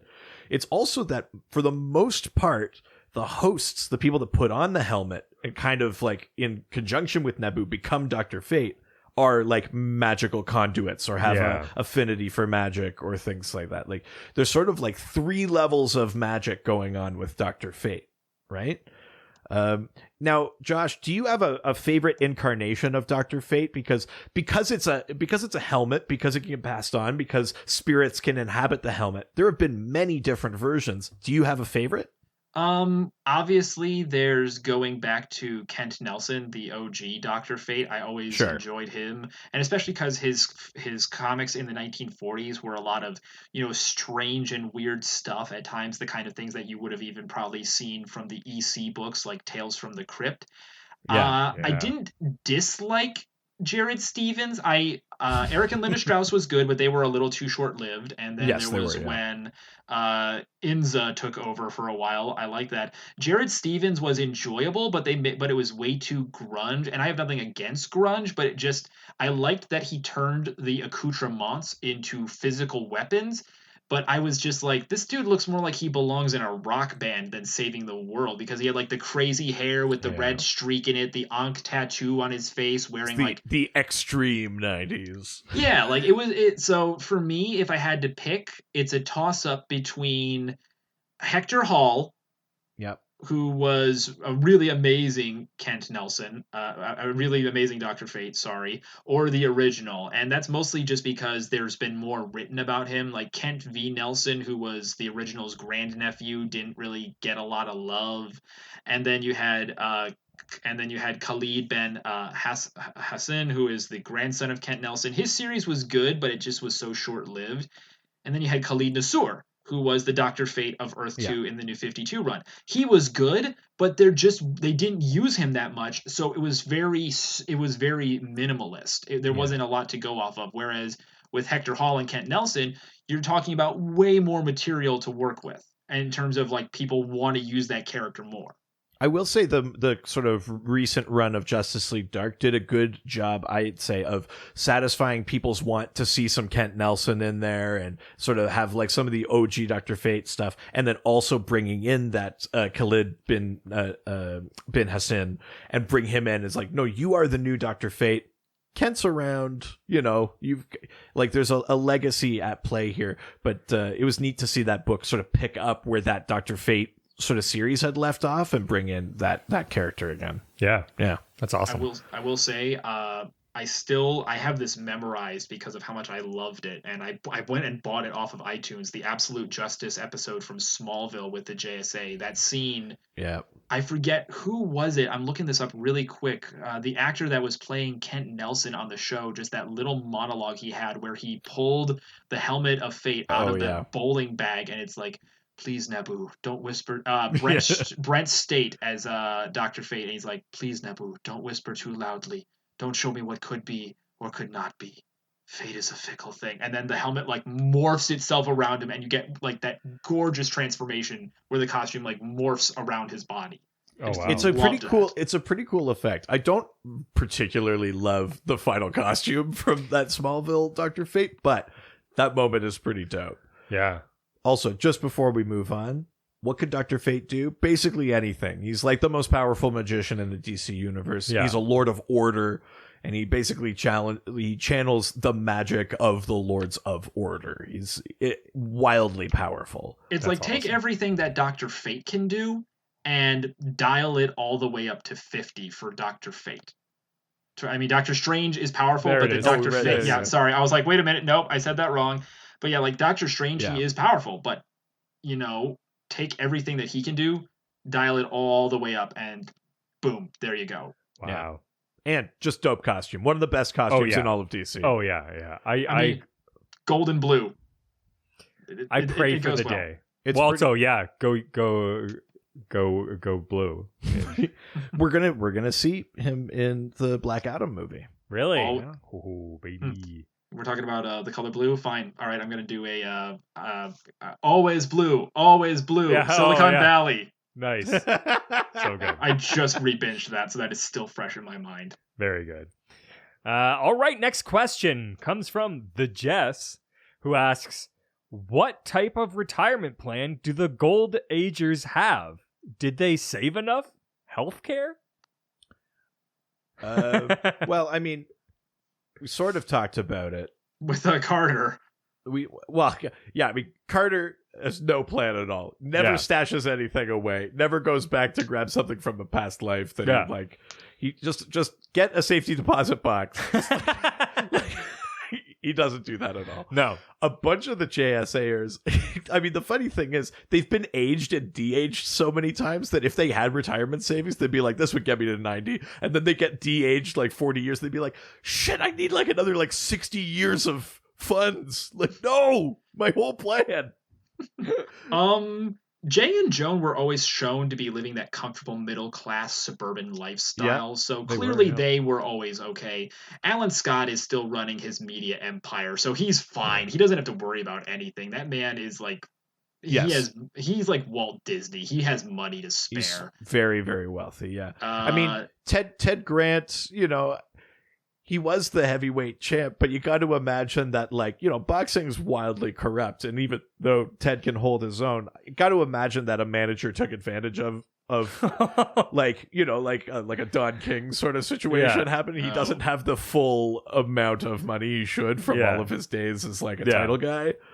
That's really funny.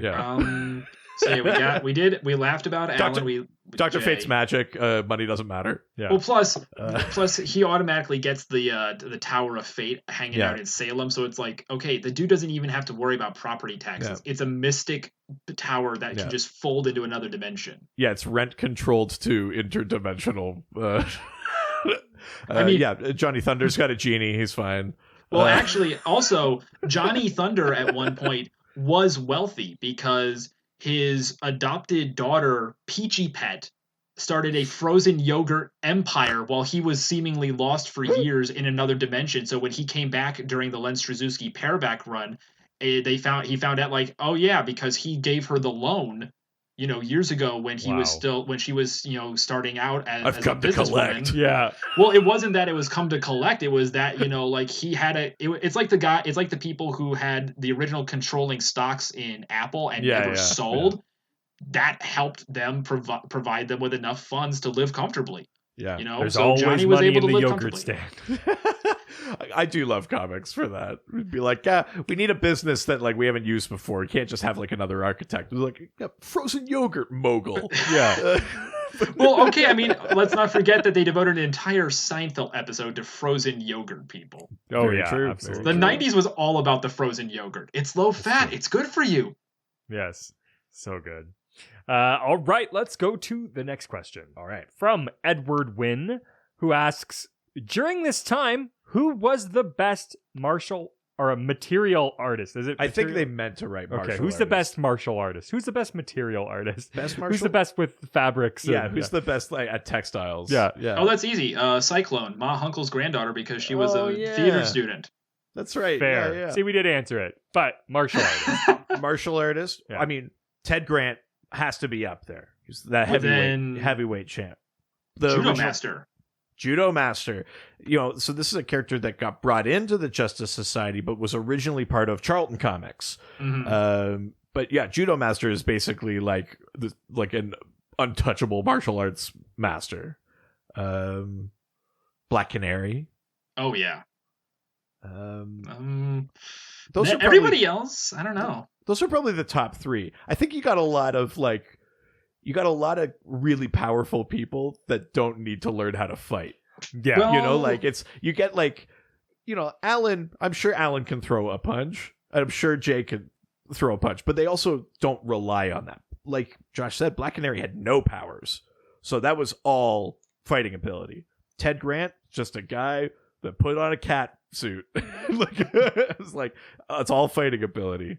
Yeah. I would say Courtney Whitmore always had some skill because of her background as a gymnast and, and everything. So you have all those times in the comics where she's using the staff, not necessarily as a weapon itself, but using it to propel herself so that she can use her body as a weapon, landing a nice solid flying kick, or maybe she's doing that crouching thing and she'll jump off and slug somebody with a good solid slam.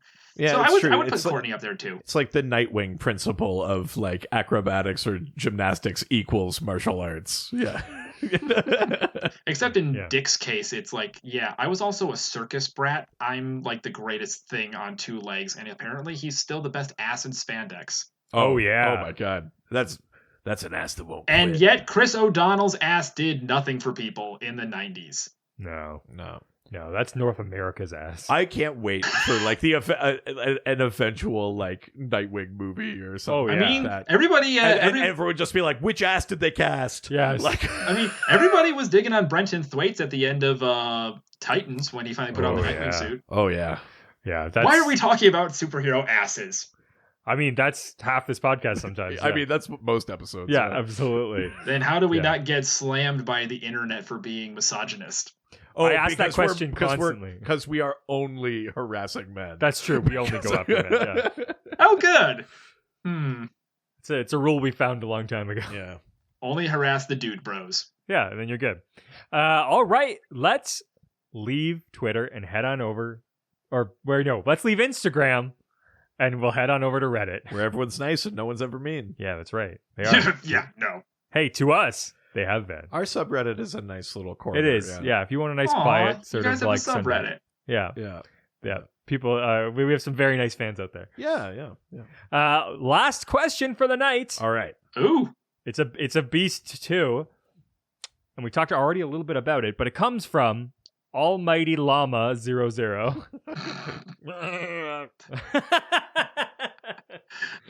I guess it could have been like a Dalai Lama. I don't know why I just assumed. No, they would say it if it was. You're right. Yeah. Right. All right. They ask, if the Justice Society is said to have been founded somewhere around the time of World War II, and characters like Jay Garrick and Alan Scott were some of its founding members, then is there an in-universe explanation as to why these characters are still around and acting as superheroes today? It seems as though some founding members of the JSA have either aged out of their roles or passed the mantle to the next generation. So it's odd that others are seemingly still young enough to actively fight crime. Right. So we did talk a bit about this, but Josh, can you give us there's 5 or 6 different times that they've been aged or de-aged. Can you give us the sort of point form, here's what happened the first time that they tried to explain it, here's what happened the next time? Can you give us what are the points in their aging, de-aging arc? The 2 biggest keys are, so when Crisis on Infinite Earths happened, everything got shuffled together. And so a lot of the JSA members were still fairly old by Earth 2 standards, but then they got shuffled into that alternate dimension to fight in the seemingly endless cycle of Ragnarok. So when they finally get spit back out again in the 90s, Len Straczynski and Paraback actually handled this in their series where they're all still fairly young, but they're older as well. Like for an example, like Al Pratt, he's still he's older and stuff. Ted's older, but they've still got some fighting fitness to them. I mean, even Ted Knight is still able to put on the old costume and fly around, but like Wesley Dodds, he's okay enough to maybe occasionally put on, like, help out, but he has a heart attack at one point. And then you jump over into 0 Hour Crisis in Time, where Extant just uses his time powers to completely shut them all down. And this was brutal, even by comic book standards. He just like forcibly sucks the life out of Hourman and Dr. Midnight, which was like, oh dear God. And then he rapidly de-ages a whole bunch of the other characters. And so that just stuck. That's what stuck. Those are actually the two significant points, is the Ragnarok situation and then 0 Hour, because then that also weeded out, and I say that not harshly, some of the members who were like, okay, we're giving these guys an end. We don't know what's coming down the future, but we want to do different stuff with these characters. And that's what happened to eventually, like in the case of Starman, Ted became so old that he couldn't put on the costume, which is what eventually led to the James Robinson series. And yet Ted always just managed to keep going. 9 Lives were kind to Ted. Yeah, I mean, and I think, we talk about this a lot on the show. I think as a writer, you're always looking for like the next little loophole. The nice thing that came up for Jay Garrick was the creation of the Speed Force, the discovery, quote unquote, of the Speed Force in the 90s in the Wally West run. And then it was like, oh, maybe we can connect Jay to that. Now we can use that as a story device to, explain away the age discrepancy. Alan with the ring. I mean, the ring is magic. You could basically just leave it there if you wanted to.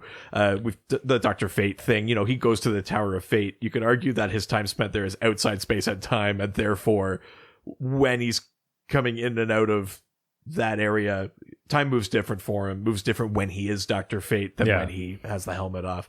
I think there's lots of like clever ways to get around it, but the big two are the alternate dimension Ragnarok cycle, and then Extant either aging or de-aging them. Extant gonna get you. Yeah. Extant gonna give it to you. Yeah. That makes me just want to go watch Deadpool now.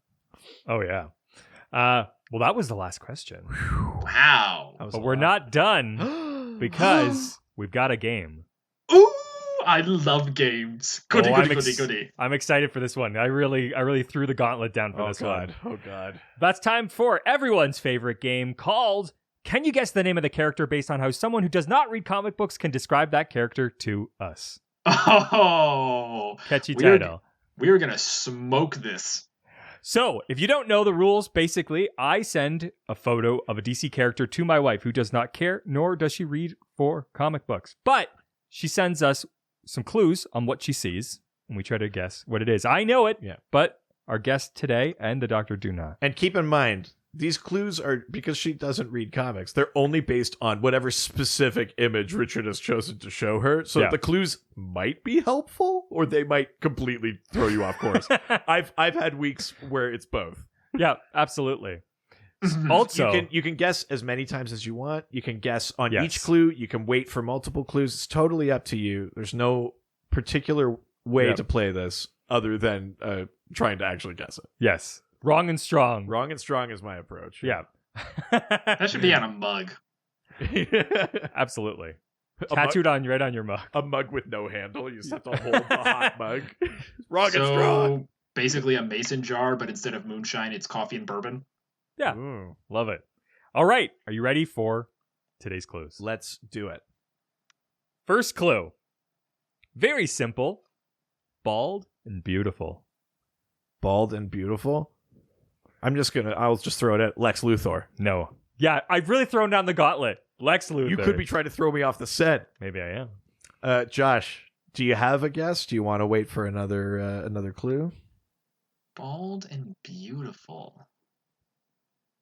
Well, okay, is it a villain or a hero? Oh, sorry, I should have mentioned that. There are no follow-up questions. Oh, fudge. Okay, fine. Give me another one. I'm racking my brain here. All right, let's do it. Clue number 2. Sponsored by Staples Easy Button campaign. easy button. But maybe that's red and white. I feel like I've got to guess, but I want Josh to guess first. Yeah. Bald and Beautiful by Staples Easy Button. I feel like I should be drunk for this part. She may have been when she wrote it. Ooh.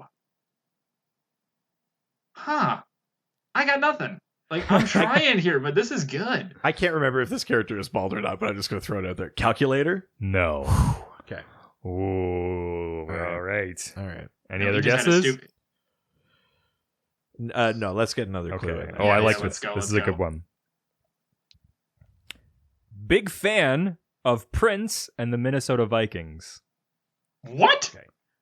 Bald, purple, button. Bald, purple, and a button. Oh, no, it can't be that one. Eclipso. I feel like it. No. Is it the Tangent Superman? No. Okay. Okay, God. Shoot. Oh. Bald, purple, and button. Oh. Let's get. He's enjoying himself way too much. He loves this. This is his favorite thing. This is my favorite thing ever. Okay. Normally I don't go this hard for guests, but which is why you usually are waiting for. You're like, I'll book a guest and I'll get an easy one, but not this time. Oh, you bastard. The final clue. Okay.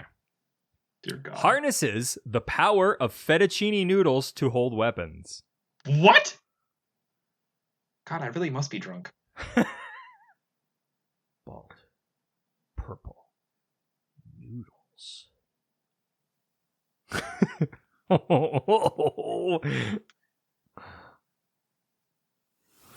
Bald, purple, noodles, and looks like buttons. Yep. Brainiac. Oh, no. No? Who is it? I got nothing.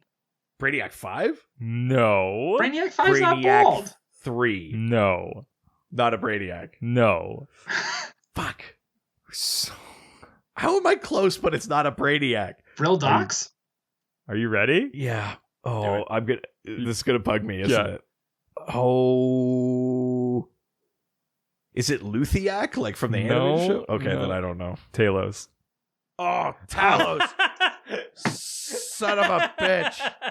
Damn it, I was so close. That's why I'm like, oh, you're so close. Fucking Telos from Convergence. What an outrageous character to pick. Yep. Damn it. Son of a bitch. And it had to be the one series I didn't enjoy. Wow. That's a good pick. Yeah. That was a tough one. Ooh, I like that. Oh, it feels good. Oh, man. Josh, thank you so much for joining us for this episode and imparting your Justice Society knowledge. And don't you dare replace me, Richard. I mean, he's making it so easy. Is there places online people can find you? Do you want to plug your podcast? Abso-positutely. Alrighty, so, as mentioned, I am one of the hosts of the CCC Podcast. Those 3 C's stand for comics, culture, and cosplay. That's right, that's what they stand for, CCCP. That was what the Soviet Union was? Yeah. It was the comics, culture, cosplay, P. Yeah. Russia. Yeah.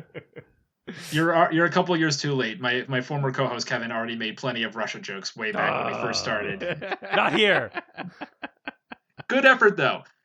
We are just 4 geeks from the Chicagoland area who love a vast and wide range of different things. We come together every week to put out a new show on Monday mornings at around 7 o'clock in the morning Chicago time. And we just talk about nerd stuff. We talk about news. We do reviews every week of what we're not even just reading, but watching, playing, listening to, whatever. We do interviews. When the world was still put back together, we were getting very heavy into convention coverage. So 2021, come on, baby, throw me some bones and give me some shows. Oh yeah, we need that fuck fest that's Dragon Con. Hey, I want to go to Dragon Con. Don't demean it yet. Don't we all? No. I that's what I've heard. It was a fuck fest, legitimately. I wouldn't know. I've never been. I would only I would have gone back when Venture Brothers was still around for the Venture Brothers panel. Oh, I thought you were talking about Fuckfest in Milwaukee. No, this is a subsidiary of Fuckfest. Wow, and I thought I had a mouth on me. Oh no. You haven't listened to this podcast? No. Clearly not enough. I've listened to some, but clearly not enough. But you can find us on Spotify, iTunes, SoundCloud, Google Podcasts, iHeart Podcasts, anywhere that you can get your fantastic, fabulous weekly podcast fix. Allow us to be another hypodermic needle in your arm. We are on Instagram, Twitter, and Facebook at CCC Podcast. And we encourage everybody to come by, drop us a like, listen, rate, or review, and just hang around, kick the tires. We love to geek out and just have a ball with everybody. And we are not afraid to go into the deep shit. Why? Because the world is not always rose-tinted. You gotta also take the rough with the smooth. Yeah. Yeah. Yeah, you do. Not like that. We're still talking about Fuckfest, right? Yeah. Damn it! Reed, Richard, behave yourselves. We've never been able to. I think we behaved ourselves pretty well this episode. I mean, not so much for a guest episode though. You're to right. Be fair. Yeah. All right. Well, thank you so much. We'll definitely have to have you back. Check out the Triple C podcast. Thank you. It's very good. Thank you, Josh. Listen to Josh's episode on episodes. I think you've been on more than once on OCD. That's Check right. that out as well. Mm-hmm. And is there? What am I missing? It's been so long since we've had a guest. What am I missing? Thank you so much, Josh. We'll talk to you later, okay?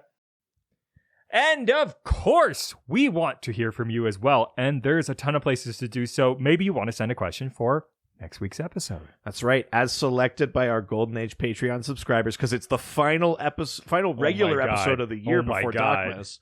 Next week, God, Dogmas. Next week, we're talking about Santa Claus.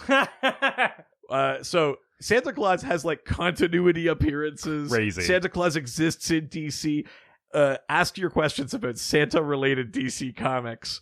That's next week, the final regular episode before Dogmas. Holy shit. It sneaks up every single year. So Although I think we're going to record Dogmas before we record that we're recording it this Sunday, so... Oh, God. Yeah. I'm not ready. Oh, my God. All right. Well, send those questions or just talk to us online through these various social media platforms like our Facebook. Dr. DC Podcast. Of course, our Twitter. At Dr. DC. Instagram. Dr. DC Podcast. You can send photos as well as receive them. Okay, come on. Email. DrDCPodcast@gmail.com. Of course, we have our subreddit. r/Dr_DC. Lots of fun happening over there. And you know what? I mean, we try to accept these every single year, but we love to get phone calls through our doc phone. Yeah, 208-917-3238. We love to collect those and play them throughout Docmas, so make sure you send in some questions or just maybe some holiday wishes to the doctor and I through that number. That's 208-917-DCEU. If you're nasty. Oh, God, and I am. I know. Oh, yeah. So dirty. Please put your pants back on. Oh, no, I won't. Another thing I won't do is not tell you about how great our website is. DrDCPodcast.com or .ca. That's right. You can buy our merch there. Buy our merch. We've got so much merch, gotta buy it. Yeah. Wow. Just torpedoing that one. And we love to... Yeah. Jefferson. We want to get... We want to get your reviews. 5 stars if you can, kindly. We'll take them from anywhere that you can do. I was doing a little bit of a search today, which is how I found that. By the way, we apparently have a wiki. Yeah. Ben Fucking Bradley. Ben goddamn Bradley. Super fan Ben Bradley. He does a lot more than drum. Yeah, it looks like Ben Bradley kind of starts a Dr. DC wiki. Yeah. I might have to make a new porn site called Ben Badley Comes. Oh, God. So each resident gets their own site. They're Yeah. not just like categories on Josh. Well, you got to earn it. Like, I mean, the amount of work you do is to the level you get. You ask a bunch of questions. Right. You get yourself a song or a nickname or something. Yeah. You Cosmic go up. TP. Yeah, you start doing work for the show. You get yourself a porn site. Yeah. Yeah, there's a tiered system. It should be on the wiki. Jeff Gapey. Hey, he hasn't earned that yet. What are you doing for us, Jeff? Good Lord. Chunk Stuffman. Oh no! Somehow that's grosser than Stub Chunkman. Yeah. Of course. So make sure you send in those 5-star reviews, Yes, and we will please do. read them on the show. Yeah, totally. And if you loved the content today and you want even more, well, you can get more Dr. DC every single Friday. That's right. We've got a Patreon, patreon.com/DrDC. There are 3 tiers. There's $1, a $5, and a $7 tier. And there are full bonus episodes. There's comic book discussions. There's theme polls. There's video content. There's extra stuff when we get to fun times like Docmas and stuff like that. And all of that money helps support us and keep us, making cool stuff on the main feed, the exclusive stuff for Patreon, and it helps us on that other podcast of ours. Oh, yeah. Speaking of, even if you want more content after that, you fucking gluttons. Yeah. Yeah. Open up your throat. I'm going to pour this content down it. Oh, no. It's I'm going to unload some. It's going to dribble out your ears. Got so much goddamn content. It's always after the guest leaves. Jesus Christ. I'm going to give you a. No. Nope. It's because of content pie. That's how you get a bujashi. It's all content all over. Check out Ghost Facers, a Supernatural rewatch. That's our podcast where we go through every single episode of the show Supernatural. We talk about real world monster lore. We do behind the scenes stuff about the episode. And we mostly just treat Dean the way that I treat Josh. Oh, God, I wish. That's it for this week. Adios. Ciao. They always fight for what is right. Live with danger and adventure. They are men of might. This was a Brain Freeze podcast. Completely